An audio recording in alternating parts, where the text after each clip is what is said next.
सादर नमस्कार दोस्तों, स्वागत करता हूं आप सभी किसान साथियों को एक नई वीडियो एक नई जानकारी के साथ। मैं हूं आपका दोस्त राहुल चौरसिया। आप सभी किसान भाइयों को अपने यूट्यूब नंबर 1 खेती किसानी में बहुत बहुत स्वागत करता हूं। किसान साथियों, आप इस वीडियो में आज जानेंगे, अगर आप अगेती खीरा की खेती करना चाहते हैं गर्मी के सीज़न में, तो आप कब और कैसे कर सकते हैं। तो 1 एकड़ में आपका बीज कितना लगेगा, 1 एकड़ में आपका खाद क्या लगेगा, लाइन से लाइन की क्या दूरी है और एक बीज से दूसरा बीज की दूरी क्या है।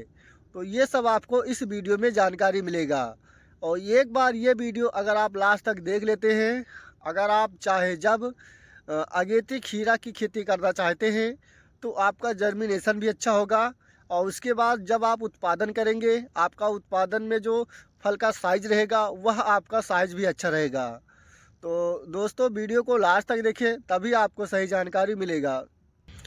किसान साथियों, जो किसान भाई अभी उनके दिमाग में है कि हम खीरा का नर्सरी नहीं डाले हैं, क्या हम अगर खीरा की बुआई करते हैं तो हमारा अगेती रहेगा या नहीं रहेगा। तो किसान भाइयों, हम आपको जो बताएंगे, अगर आप उस तारीख को खीरा का बुआई करते हैं तो आपका अगेती रहेगा। जो किसान भाई इस समय खीरा की नर्सरी डाले हैं, उसका ट्रांसप्लांट कर रहे हैं, और जो आप बुआई करेंगे मात्र उनसे आप 10 दिन बाद ही खीरा का हार्वेस्टिंग करेंगे। तो किसान भाइयों, आपका जो 1 एकड़ में बीज लगता है, 1 किलो से लेकर 1.5 किलो आपका बीज लगता है 1 एकड़ में। और जब आप खीरा की बुआई करना चाहते हैं किसान भाइयों, जैसे कि जो आज का तारीख है, जनवरी के महीने में 23 तारीख है, अभी आपको 15 दिन खीरा का बुआई नहीं करना है। अगर आपका खेत खाली है या खाली नहीं है किसान साथियों, तो आपका खेत खाली हो जाना चाहिए। और जब आप फरवरी के महीने में खीरा की बुआई करते हैं, तो सबसे पहले निर्भर ये करता है, जहां आप खीरा की बुआई करना चाहते हैं, आपका जो ज़मीन है किसान भाइयों, वह ठंड नहीं होना चाहिए। यानी जो आपका खेत है किसान साथियों, आप कल्टीवेटर से जुताई करके उस खेत को आप छोड़ दीजिए और धूप उसमें लगे।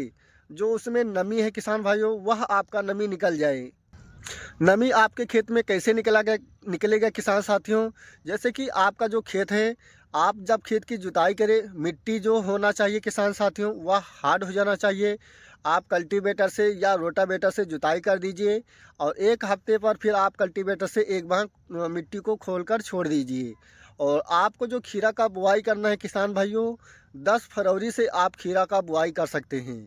जो किसान एक्सपर्ट नहीं है, जैसे कि जो किसान सोचते हैं कि अभी हम खीरा का बुआई कर देते हैं तो हमारा अगेती रहेगा, अगर इस समय आप खीरा का बुआई करते हैं तो आपका 60 से 70% बीज का जर्मिनेशन नहीं होगा।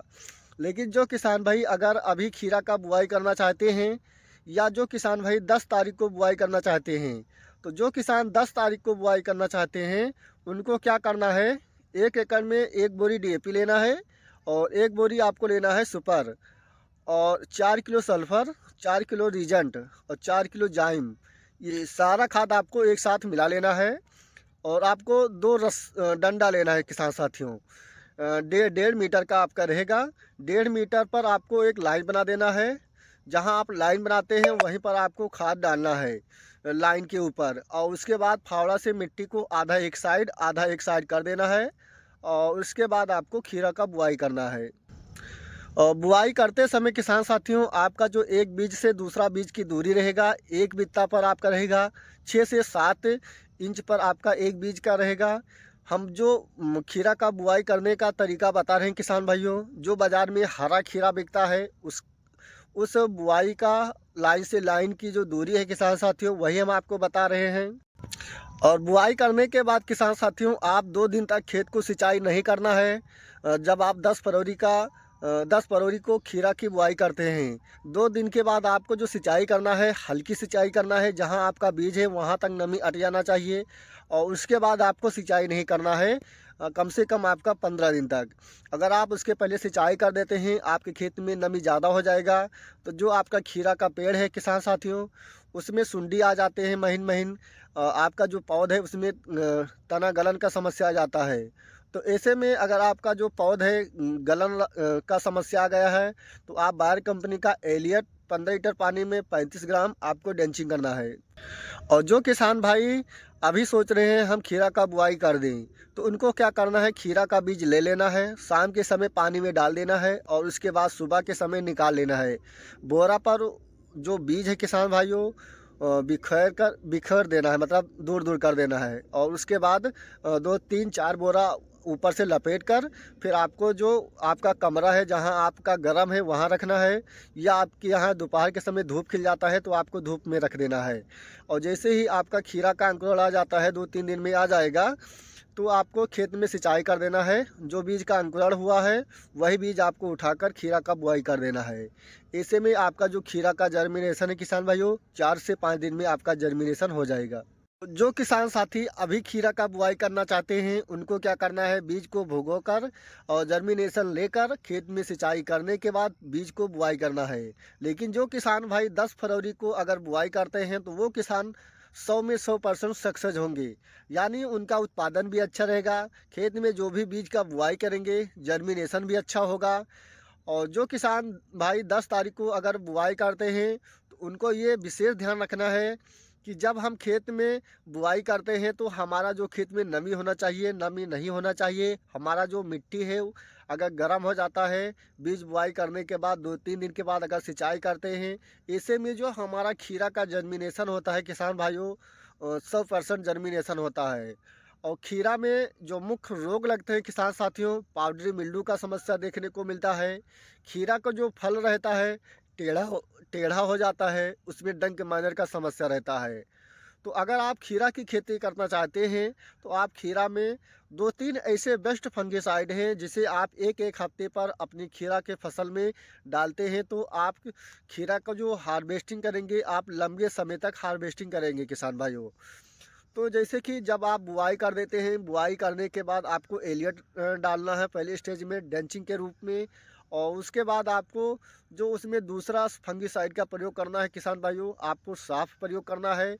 जब आप खीरा का हार्वेस्टिंग कर रहे हैं, यानी आपका जो खीरा का फसल है, अगर उसमें फल आ चुका है तो आप सिजेंटा का रीडोमिल गोल्ड, या आपके यहाँ टाटा कंपनी का है मेटल एक्सिड 8% होना चाहिए, मेनको जब 64% होना चाहिए।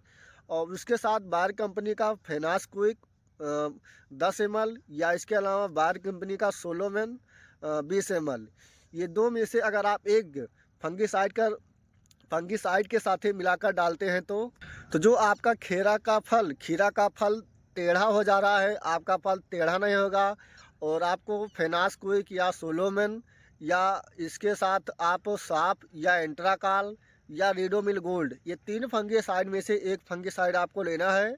और फेनास क्विक आपको लेना है, बायर कंपनी का मिल जाता है, या आप बायर कंपनी का सोलोमैन, ये दोनों में से आपको एक ही दवा लेना है।